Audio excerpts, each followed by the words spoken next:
Well, our walking tour continues as we're taking you with us as we celebrate the Black history right in our own backyards. This morning, Anne-Marie Tiernan shows us the Ransom Place neighborhood, which is known as the oldest African-American neighborhood right here in Indianapolis.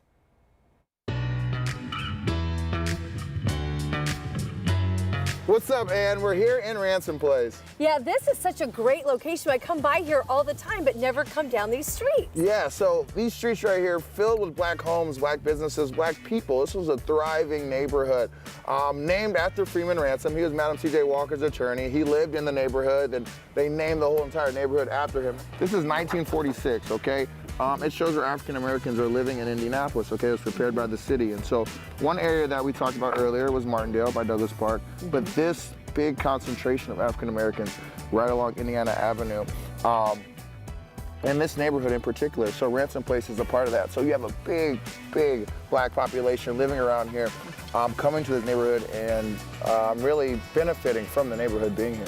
What's the future of this neighborhood now? What do you see for this? So it's on the National Register of Historic Places, so a lot of these buildings have to be preserved as they are, which is pretty cool.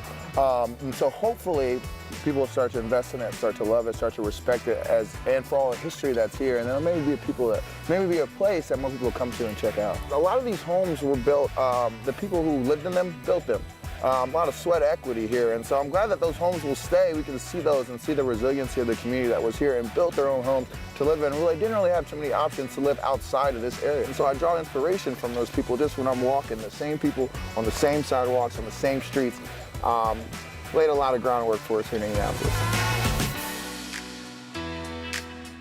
So I don't know if you heard them mention that this was filmed, well not filmed, this would have been the neighborhood that was named after Madam C.J. Walker's attorney. And so it was really cool to see. I watched the Madam C.J. Walker, I guess the docuseries on Netflix, and the home that was filmed in, you can see that on that street. And they wouldn't have had to do like a lot of, modifications and stuff because that neighborhood looks a lot like it did at that time, because as he mentioned, you can't make a lot of modifications and changes because it's protected by that National Historic Register. So that's really cool there. Love that. And so we have a lot more coming up too. So tomorrow joining us for 13 Sunrise, Felicia Lawrence is giving us a look at the 500 block of Indiana Avenue, which is not too far from there. That's right.